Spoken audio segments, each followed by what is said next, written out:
You are a spiritual being having a human adventure. That's what my yoga teacher said to me. I love that. It affirmed all those years that I had been doing spiritual practice. And also I kind of liked, it sort of lightened up life. Life was an adventure, like Disneyland. Only he forgot to mention that we experience this adventure in these bodies. And I found out that they have their own agenda. 300 billion cells, all directed to keep you alive. What's wrong with that? I mean, we like that agenda, right? Sometimes that agenda interferes with the agenda of spirit. Spirit has a purpose. It has a destiny. And this body sometimes gets scared because it learned its behaviors and patterns when we were very, very young. Because we come into these bodies not full grown, but little tiny babies, totally dependent on our parents for our every need. Sometimes parents make mistakes. Even the best parents make mistakes. Sometimes they're overcritical, or they're neglectful, or they're hyper attentive. They could even be violent. And what happens is the children develop these patterns to keep them safe and alive. That's what happened to me. I was born into a family where there were 2 children already. And my mother, who was young and had been an only child, she was overwhelmed. She had no space for me.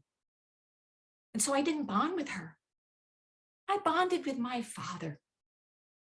But you know, fathers, at the age of 2, he was transferred to Japan. He was abandoned. In my 2-year-old mind, I decided I needed to take my life into my own hands. I would become a people pleaser. I would go out and try and get my needs met by pleasing people. Worked really well in school, National Honor Society, Phi Beta Kappa, one of 2 graduate students in my class to get my PhD. However, I believe that spirit sometimes sends you wake-up calls if you're not on your path, and being a pleaser was not my path.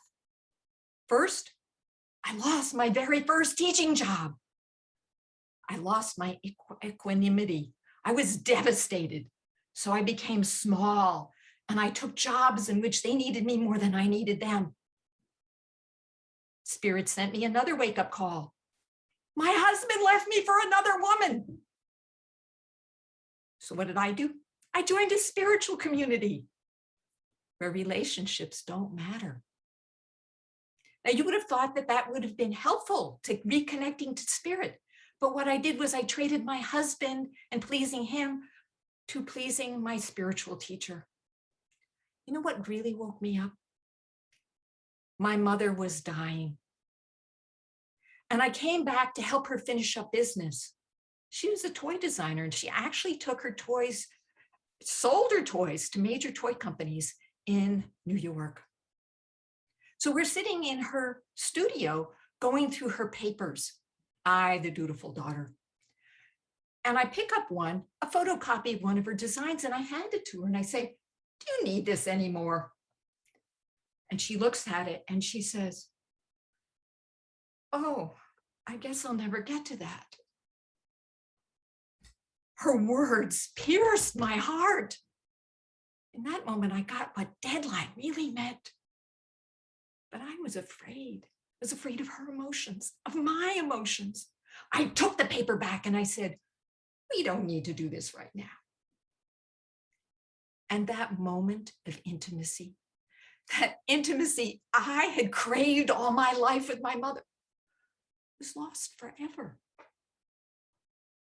She died 2 weeks later. And her little moment of regret became my huge regret. but it woke me up. I decided I am not going to live with regret. I mean, if my mother, who was kind of like the poster child for living her purpose, had regrets, where did that leave me? Soon after, I started making a documentary film series to wake people up to this life. And I joined hospice and I became a coach. And now it is my purpose to wake people up to this amazing, but very short time span that we have to fulfill our spiritual purpose. So what about you? Are you living your purpose? If you were to die tomorrow, would you die without regret? And if the answer is no, what are you going to do about it? I would like to make a suggestion. A couple of weeks ago, I did a Facebook challenge called Your Life Purpose 5-Day Challenge. And I have all those videos together on my website, and I want to offer that to you if you would like to get a boost towards your life challenge. All you need to do is go to releasebrilliance.com, and it will take you to where you can sign up and you can get access to these amazing exercises and videos. Thank you. So what are you waiting for, Madam Toastmaster?